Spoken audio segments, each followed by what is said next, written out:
Hello दोस्तों, मैं अभिषेक राय आपका फिर से स्वागत करता हूं एक नए टॉपिक में। मेरा चल रहा है एंशिएंट हिस्ट्री। एंशिएंट हिस्ट्री में हम बौद्ध और जैन को ख़त्म कर चुके हैं, समाप्त हो चुका है। आप उस पर क्वेश्चन बनाइए, निश्चित तौर पर आपसे क्वेश्चन बनेगा और आप कंफर्टेबल महसूस करेंगे, यहाँ भी मतलब घर पे भी और एग्ज़ाम में भी। आज हम शुरू करेंगे वो है मगध, है ना। मगध का उत्कर्ष कैसे हुआ, यानी मगध से ही हम पढ़ेंगे फिर मौर्य वंश।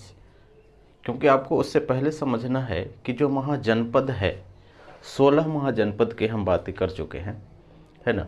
वो जो महाजनपद काल वाला जो वीडियो है, अगर आप नहीं देखें तो उसको पहले आप देख लीजिए, क्योंकि वो बेसिक है, ताकि आपको पता चले कि ये जो 16 महाजनपद है वो कहाँ कहाँ पर है। हम मैप से भी बात किए हैं और उसका राजधानी कहाँ है, हम उस पर भी बात किए हैं, है ना। तो अगर 16 महाजनपद की बात करेंगे, 16 महाजनपद, ये महाजनपद क्या चीज़ है या महाजनपद आया कहाँ से, है ना। तो हम पूर्व वैदिक काल और उत्तर वैदिक काल को अगर हम दोनों को मिला दें तो ये बातें क्लियर हो जाता है ना। यानी जो लोग पूर्व वैदिक काल और उत्तर वैदिक काल से ही ये वीडियो लगातार देख रहे हैं, तो उनके लिए ये महाजनपद कहाँ से आया, क्या चीज़ है, ये सारी बातें उनको पता है। लेकिन खैर ठीक है, हम कोशिश करेंगे कि आपको यही बात समझ में आ जाए। महाजनपद का मतलब होता है राज्य से, यानी अगर है कि अभी के सेंस में बात करेंगे तो राज्य यानी स्टेट, स्टेट होता है। और स्टेट बनता कैसे है, तो हम पुराना बात करेंगे। जैसे सबसे पहले होता है कुल। कुल का मतलब क्या होता है, परिवार। यानी अब गांव में देखेंगे एक परिवार और बहुत सारे परिवार मिल जाएंगे तो उसको हम बोलते हैं गांव, यानी ग्राम। ग्राम होता है और बहुत सारा ग्राम मिलके उसको बोला जाता था विश्व, और बहुत सारा विश्व मिलके बोला था जन, बहुत सारा जन मिलके जनपद, और बहुत सारा जनपद मिलके महाजनपद। यह है खेला। अब इसको फिर से समझिए, आराम आराम से आपको समझते जाना है। परिवार कुछ मिलके ये बनता है गांव। आप अभी के सेंस में भी इसको जोड़ के देखिएगा, है ना, तो बात आपको क्लियर हो जाए। कुछ गांव मिलके बनता है पंचायत। पंचायत मिलके ये बनेगा, कुछ पंचायत मिलके बनता है प्रखंड, जिसको हम ब्लॉक बोलते हैं, है ना। कुछ प्रखंड मिलके बनता है जिला यानी डिस्ट्रिक्ट, और कुछ डिस्ट्रिक्ट मिलके बनता है स्टेट। ये यानी अगर भारत के बात करें तो भारत में टोटल कितना स्टेट हो जाएगा, 28। अगर यूटी मिला देंगे तो 36 हो जाएगा। यानी अगर अभी के सेंस में बात करेंगे तो बिहार एक महाजनपद है, यूपी एक महाजनपद है, एमपी एक महाजनपद है ना। जब हम प्राचीन काल की बात करते हैं तो क्या होता है कि 16 महाजनपद है, और इस 16 महाजनपद की जानकारी हमें कहाँ से मिलती है, तो ही बौद्ध और जैन ग्रंथ से। क्योंकि सबसे जो पुराना ग्रंथ है, जो पुराना धर्म था, वो बौद्ध और जैन इसी टाइम का है ना। तो इसी के टाइम से हमें पता चलता है, जब हम इसको पढ़ते हैं तब उसी बुक में से मिलता है कि हम क्या है कि 16 महाजनपद है। तो अगर हम यहाँ पे थोड़ा सा लिखें कि बौद्ध ग्रंथ को हम क्या बोलते हैं, जिससे हमें महाजनपद की जानकारी मिलती है, और ये खूब सवाल आता है, उसको बोलते हैं आगुंतर निकाय। आगुंतर निकाय। और जो बौद्ध धर्म, जो जैन धर्म के बारे में है, अगर आपको ये बात समझ में नहीं आ रहा है तो निश्चित तौर पर क्या है, बौद्ध जैन भी आपको देखना चाहिए। भगवती सूत्र, ये हम जितना भी बातें कह रहे हैं वो सारे बातें हम कर चुके हैं। अगर आपको नया लग रहा है तो इसका सीधा सा मतलब है कि आप पहले जो बातें कर चुके हैं उस पे आप जाइए। एक है 16 महाजनपदों की जो जानकारी है वो कहाँ मिलती है, बौद्ध में और जैन में। और 16 महाजनपद जो है उसमें से एक महाजनपद है वह है मगध। मगध, और मगध इतना जो पावरफुल है वो कैसे हुआ? क्योंकि जब आप समझेंगे कि ये जो टाइमिंग है कुल, ग्राम, विस, जन, जनपद, ये जन, बहुत सारा जन मिलके क्या बना? जनपद। तो ऐसे ही नहीं बन रहा है, वो इसलिए बन रहा है क्योंकि सबका अगर जन है, तो अगर मान लेते हैं कि ये जन है, ये जन का एरिया है, यहाँ पे ये 4 जन है, चारों का एक एक राजा है, और इनमें से झगड़ा हो रहा है, आपस में ये लोग टकरा रहे हैं। क्यों? क्योंकि हड़पने के लिए, अपना क्षेत्र, अपना साम्राज्य का विस्तार करने के लिए। सेम जनपद में भी है और महाजनपद में भी है। तो जब अपना क्षेत्र का विस्तार करने के लिए जब ये लोग टकरा रहे, तो इनमें से जब एक बचेगा, तो बहुत सारा जन है, तो इस चारों का एरिया एक ही हो गया, तो इसी चारों को एक ही बोलेंगे तो वो हो जाएगा महाजनपद। आप समझिए, क्षेत्र विस्तार करना है। और उसी टाइप से हम बोल रहे हैं कि ये जो 16 महाजनपद है, 16 महाजनपदों में आपस में टक्कर होते रहता है कि कौन कितना अपना क्षेत्र विस्तार कर सकता है, राजा का पावर कितना बढ़ सकता है या बढ़ा सकता है, ये आपस में टकराते रहते हैं। और उसी में जो सबसे स्ट्रांग निकल के आया वो है मगध। अब सवाल ये उठता है कि मगध क्यों निकल गया, है ना? बेसिक मतलब हमें ये समझना है कि मगध इतना आगे कैसे निकल गया अदर महाजनपद से। मगध में ऐसा क्या था, कुछ स्पेशल होगा, उसी को हम जानने की कोशिश करेंगे। तो हम यहाँ शुरुआत करते हैं मगध का उत्कर्ष।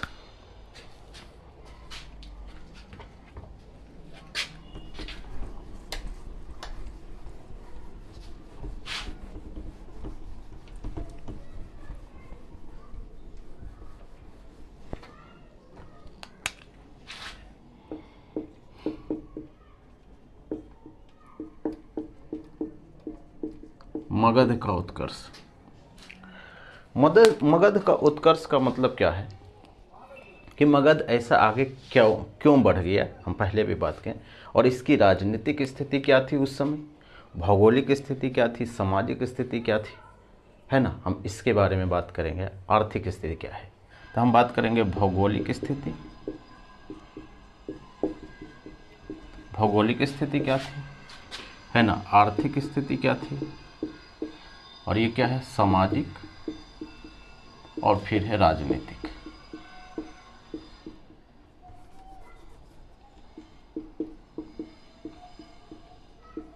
यानी ये हम चारों पर बात करेंगे कि शुरू में मगध के पास से इस सब में क्या था, कहाँ स्टैंड कर रहा है ना? तब आपको पता चल जाएगा।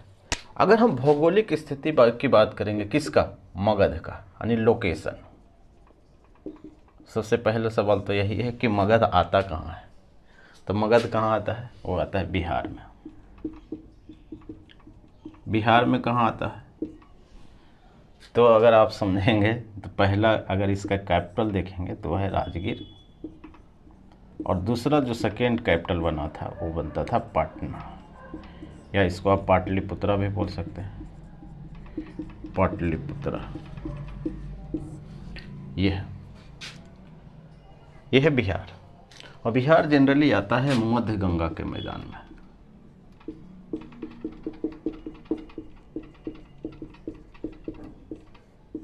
मध्य गंगा के मैदान, और मध्य गंगा के मैदान में 2 स्टेट आता है, एक पूर्वी उत्तर प्रदेश और एक आता है बिहार।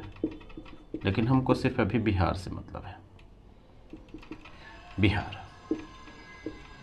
ठीक है। अगर आप देखेंगे बिहार का मैप तो इस हिसाब से है। ये बिहार है, गंगा नदी 2 भागों में बांटती है, किसको? बिहार को। उत्तर से बहुत सारा नदियाँ किस में मिलती है? गंगा में मिलती है ना? जिसमें हम पढ़ते हैं किसको? गंडक, बागमती, है ना, कमला, कोसी, महानंदा, ये सब नदियाँ ऊपर से निकलती है। और फिर नीचे से जो नदी, जो गंगा नदी में मिलती है, उसमें सोन है, कर्मनासा है, पुनपुन है। है ना, फल्गु नदी है। तो ये सब नदियाँ जो है वो गंगा में नीचे से निकलती है, यानी साउथ से निकलती है। तो अगर आप इसको बोलेंगे तो इसको बोलते हैं नॉर्थ बिहार और इसको हम बोलते हैं साउथ बिहार। ठीक है, नॉर्थ बिहार, साउथ बिहार। अब आपको ये नहीं समझना है कि हम ज्योग्राफी पढ़ रहे हैं, नहीं, इसका ज़रूरत है, आपको समझ आते हैं कि कैसे। कि यहाँ पे आता है वो है छोटा नागपुर का पठार, इस साउथ में छोटा नागपुर का पठार, और यहीं पे है वो है राजगीर। सबसे पहली राजधानी यही है, ये है राजगीर। और यहाँ पे है पटना, गंगा नदी के आसपास, पाटलिपुत्र। राजगीर को आप देखेंगे, जब राजगीर आप कभी गए होंगे तो राजगीर में देखिएगा कि राजगीर पूरा पहाड़ी से घिरा हुआ है ना। यानी इसका ये मतलब है कि राजगीर, मान लीजिए ये है राजगीर। राजगीर का मतलब क्या है? मगध की राजधानी। तो अगर ये राजगीर है और राजगीर ये पूरा पहाड़ी से घिरा हुआ है, तो अगर इस पर कोई हमला करे, क्योंकि एक ही चीज़ें हो रहा है कि वो साम्राज्य विस्तार करना है, आप समझ रहे, सभी 16 का 16 महाजनपद आपस में टकरा रहे हैं, कोई कभी से किसी से भी युद्ध हो सकता है। तो अगर युद्ध होगा तो इसका क्या मतलब है कि कोई भी जीत सकता है, कोई भी हार सकता है। लेकिन मगध का लोकेशन ऐसा है कि अगर ये चारों तरफ से अगर पहाड़ से घिरा हुआ है, यानी पत्थर से घिरा हुआ है, तो इसका मतलब है कि इसको क्रॉस करना मुश्किल होगा, है ना। यानी इसको हम बोलते हैं फोर्ट। फोर्ट का मतलब होता है, इसको दुर्ग बोलते हैं। आप ऐसे समझिए, ये आपका घर है ना, और ये घर के चारों तरफ आप लंबा सा ऊपर सा बाउंड्री मार दीजिएगा, तो अब इसलिए बात है कोई नहीं कूदेगा, है ना। आपका घर सुरक्षित है, और तब और सुरक्षित हो जाता है कि जब ये बाउंड्री है और बाउंड्री के नीचे यहाँ पर अपना अपना सेनापति लगा दिए, पुलिस लगा दिए, सुरक्षा कर्मी लगा दिए, तो क्या हुआ, और सुरक्षित हो गया। तो मगध का जो राजा है वो यही काम किया है राजगीर में, कि उन्होंने क्या किया कि यहाँ पर जो है ये एक तो पहाड़ी से घिरा हुआ है ही, और जब भी पहाड़ी से कोई क्रॉस अगर मान लो कि कर भी ले, तो यहाँ पर जो है वो क्या लगा दिया, अपना राजदूत लगा दिया, सेना लगा दिया, ताकि इसका जो राजधानी है वो सुरक्षित है। किसी भी चीज़ पर अगर भारत पर कोई वो कर ले, हमला करे और कैप्चर करना चाहे, तो किसको कैप्चर करेगा? दिल्ली को। अगर दिल्ली कैप्चर हो गया तो पूरा भारत पर कैप्चर हो गया, है ना। मेन तो वही होता है। तो ये चीज़ है, रूस वही कर रहा है यूक्रेन में। खैर, एक तो हो गया राजगीर की बात, यानी इसका मतलब हम ये बोल रहे हैं कि राजगीर सुरक्षित है। राजगीर सुरक्षित का मतलब है कि मगध सुरक्षित है, एक ये है। यानी इस पर हमला जनरली नहीं हो सकता है, मुश्किल है। अब हम आते हैं पटना पे। पटना एक तो गंगा नदी है ही, ये गंगा नदी है, और यहाँ से पटना से एक और चीज़ है, ये है सोन नदी। ये है सोन नदी, ये सोन नदी है। और कहाँ पटना में मिलती है सोन नदी, गंगा में कहाँ मिलती है? पटना के पास। और उसके बाद है कि यहाँ से एक नदी और मिलती है जिसको हम बोलते हैं पुनपुन नदी। आयु कहाँ मिलती है? यह है फतुहा के पास, है ना। अब आप सोच के देखिए कि ये है मगध की राजधानी। फर्स्ट तो ये थी, क्योंकि ये चारों तरफ से किस है? पहाड़ से घिरा हुआ है। और ये जो है मगध है, मगध जो है इधर से आप क्रॉस करके, क्योंकि आप इसे क्रॉस करके ही आएंगे ना, पानी से तैर के आ नहीं सकते, इधर से आ नहीं सकते, आगे में गंगा है ही, है ना। और अगर आगे से बात करेंगे तो ये है गंडक नदी, गंडक नदी है।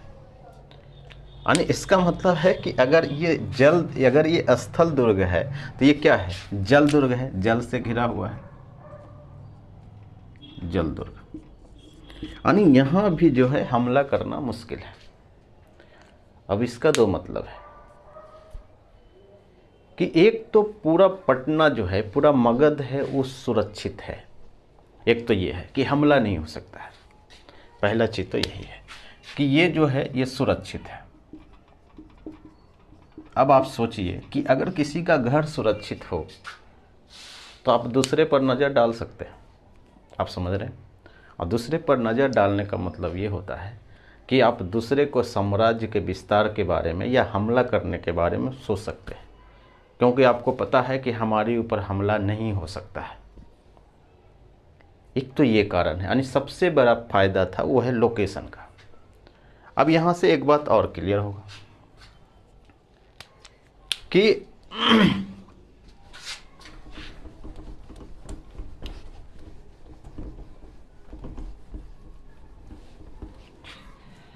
अब यहाँ से एक बात और क्लियर ये है कि जब आप सुरक्षित हैं तो आप दूसरे पर क्या कर सकते हैं, हमला कर सकते हैं, है ना। आप सुरक्षित हैं, सुरक्षित होने का दो फायदा है, एक तो आप दूसरे पर हमला कर सकते हैं और दूसरा है आप अपना विकास कर सकते हैं, डेवलप कर सकते हैं, क्योंकि आपको कोई बिगाड़ नहीं पाएगा। वहीं पे आता है जो हम विकास की बात की कर रहे हैं, इसी पे आता है इकोनॉमिक्स स्थिति।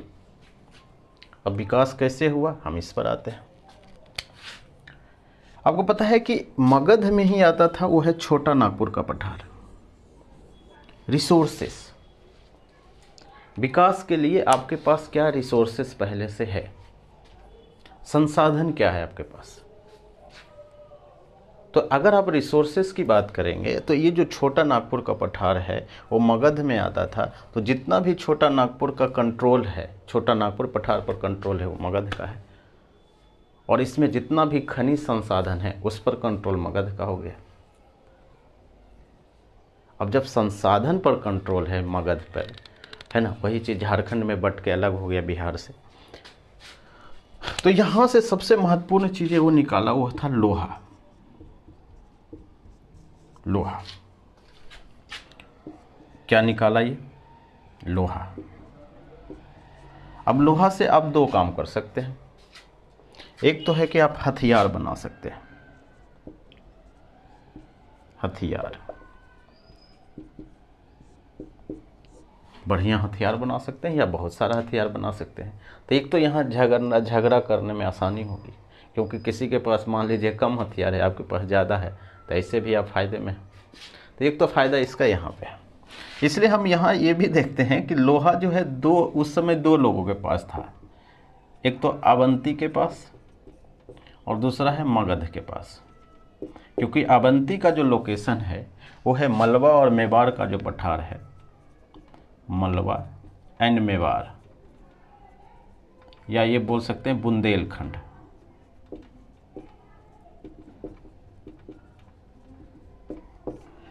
आप देखे होंगे, अगर आपको नहीं पता है कि हम कहाँ की बात कर रहे हैं तो आप कम से कम गूगल कर सकते हैं कि मलवा का पठार कहाँ है और मेवाड़ का पठार कहाँ है।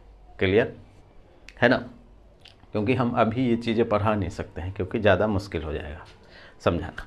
तो ये जो मलवा और मेवाड़ के पठार में भी है, क्या है कि लोहा ज़्यादा है। इसलिए देखते हैं कि उस समय दो जो महाजनपद है वो काफ़ी स्ट्रांग होता है, एक अवंती एक मगध। लेकिन जब ये दोनों में झगड़ा होता है तो सबसे आगे कौन निकल जाता है, वो मगध ही निकल जाता है। तो ये सवाल बहुत ज़्यादा आता है कि अवंती को किसने जीता या अवंती को मगध साम्राज्य में किसने मिलाया। ये बहुत इंपॉर्टेंट हो जाता है, इसीलिए हो जाता है क्योंकि ये जो है अवंती काफ़ी स्ट्रांग है, एमपी में है, मध्य प्रदेश में है। खैर, लोहा से आप एक तो हथियार बना सकते हैं, ज़्यादा बना सकते हैं, मनपसंद चीज़ें बना सकते हैं। दूसरा है कृषि, यही है कृषि, खेती कर सकते हैं। कृषि के लिए एक तो होता है जंगलों को साफ करना,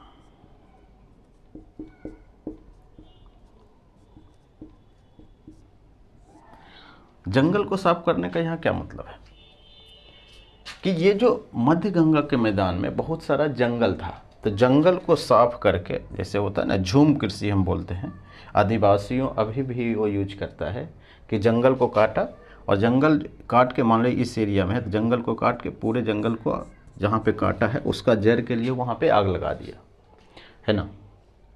और आग लगाने के बाद कुछ दिन के बाद यहाँ पर खेती कर सकते हैं। नहीं, बेसिकली क्या है कि खेत को बढ़ाना है ना, जंगल को काट के खेत बढ़ाना है। तो यहाँ पर एक चीज़ तो ये है कि जब आपके पास लोहा ज़्यादा है तो आप जंगल भी बहुत ज़्यादा काट सकते हैं, और जंगल काट सकते हैं तो इसका मतलब क्या है, खेत आपका बढ़ गया, है ना। एक तो ये फ़ायदा हुआ कि खेत बढ़ा। दूसरा चीज़ हम ये समझ सकते हैं कि जोताई के लिए, खेत को जोतने के लिए भी आपको क्या होना चाहिए, लोहा होगा, तभी आप हल जो है ना हल बना सकते हैं, हल को। तो ये हो सकता है, ये तो हो गया। दूसरा चीज़ है कि अगर आप लोकेशन की बात करेंगे, है ना, इससे खेत बढ़ा। और अगर हम मिट्टी की बात करते हैं, अगर हम यहाँ की मिट्टी की बात करेंगे, क्योंकि ये मध्य गंगा का मैदान है, और मध्य गंगा का मैदान में क्या है कि ये जो पूरा उत्तरी बिहार या दक्षिणी बिहार का ये जो सटा हुआ एरिया है, वहाँ पर सबसे ज़्यादा कौन सा मिट्टी है, वो है जलोढ़ मिट्टी। बड़ा हैवी शब्द हम यूज कर रहे हैं, अब आपको पता नहीं हो, थोड़ा सा मुश्किल हो सकता है, हाँ। लेकिन आप क्या है कि बिहार जो स्पेशल का जो सीरीज है मिट्टी का नदियाँ का, तो उसको कम से कम आप एक बार देख लीजिएगा, तो ये जो सारे बातें हैं वो क्लियर हो जाएगा। आपको पता है कि बिहार में हम बोल रहे हैं जलोढ़ मिट्टी का जो परसेंटेज है वो लगभग 95% है। अब 95% का मतलब है कि 95% पर खेती हो सकता है या बेहतर तरीके से हो सकता है। अब होगा क्या कि मिट्टी है, आई जलोढ़ मिट्टी कहाँ से आए, क्योंकि बहुत ज़्यादा बाढ़ में जो पीला वाला जो मिट्टी होता है ना, बाढ़ जब आती है पूरा जल जमाव हो जाता है, उसके बाद जब पानी निकल जाती है तो क्या होता है, पीली मिट्टी जमा हो जाती है, वो सबसे उपजाऊ मिट्टी माना जाता है ना, कृषि के लिए बेहतर है। उसका भी फायदा क्या हुआ, इसको मिला, क्योंकि यहाँ पे है जलोढ़ मिट्टी। अब यहाँ समझिए, जलोढ़ मिट्टी है,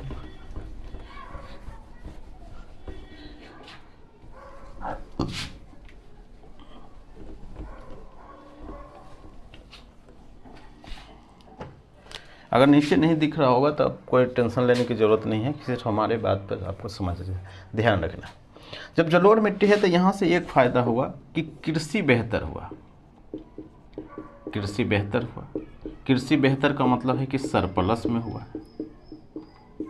अब उर्वरता ज़्यादा हुआ, आपका जो फसल बेहतर हो गया, तो आप क्या कर सकते हैं, जो फसल आपका यूज करने लायक है तो यूज किए, बाकी सबको हम बेच देंगे, है ना। तो बेचने के लिए भी ये हुआ कि ट्रेड बढ़ा, ट्रेड। अब आप समझिए कि ट्रेड करने के लिए बिहार के पास लोकेशन भी है कि यहाँ जो पानी का चारों तरफ पानी का जाल है, यहाँ से पानी का जहाज यानी नाव तो जा ही सकता है ना गंगा नदी से, यानी ट्रांसपोर्ट के लिए, है ना, आप समझ रहे हैं। तो इसका भी यूज यहाँ पे किया, क्योंकि अब मुझे गंगा नदी है, गंगा नदी यहाँ पे कहाँ चला जाएगा, ब्रह्मपुत्रा में मिल जाता है, फिर वो पूरा नॉर्थ ईस्ट तक मिल जाएगा, है ना। नॉर्थ ईस्ट का मतलब है अरुणाचल प्रदेश, असम, वहाँ तक चला जाएगा इसी को पकड़ते हुए, है ना। तो ये परिवहन का भी फ़ायदा हुआ, यानी ट्रेड यहाँ पर आप बोल सकते हैं कि नदी से एक दो भी फ़ायदा नहीं हुआ है। एक तो ये सुरक्षित है, दूसरा है ट्रांसपोर्ट, परिवहन। अब परिवहन का मतलब यहाँ पर है कि ट्रेड तो होता ही था, व्यापार तो होता ही था, दूसरा है कि सेना को भी यहाँ से जाने उने में आसानी होती थी, है ना, किसी पर हमला करना है तो आराम से चला गया। तो जब व्यापार हुआ तो आमदनी हुई, और आमदनी हुई तो इसका मतलब क्या हुआ कि विकास हुआ मगध का बहुत ज़्यादा तेज़ी से, और इससे क्या हुआ कि अपना जो राजा का जो पावर है वो ज़्यादा बढ़ा, और जब राजा ज़्यादा पावरफुल होगा तो ज़्यादा सेना रखेगा, है ना। तो वो चीज़ें भी यहाँ पे मिला देखने के लिए।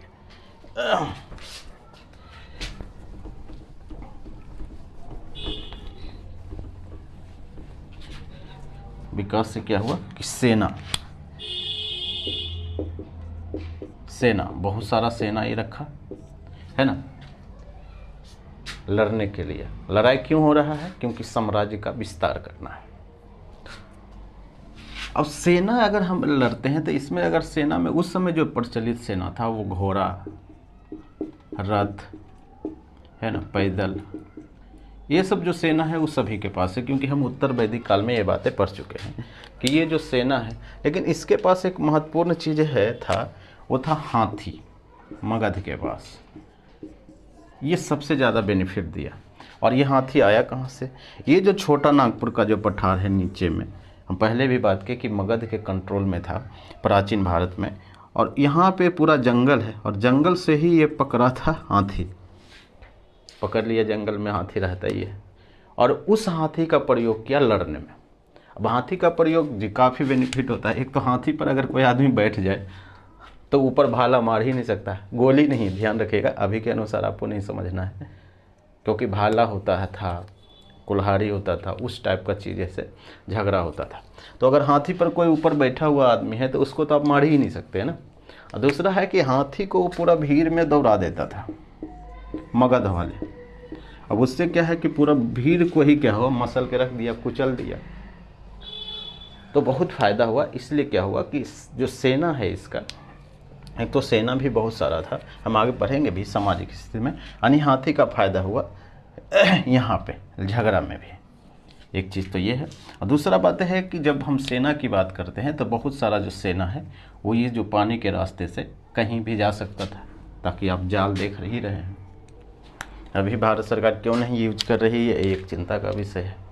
नहीं, जाने आने के लिए नहीं यूज करती है। हालांकि जलमार्ग 1 to 106 जलमार्ग की बात करती है, लेकिन देखो कब तक बनता है। खैर, ये तो हो गया सेना। दूसरी हम बात करते हैं वो है सामाजिक स्थिति। यहाँ पे लोग कैसे थे उस समय।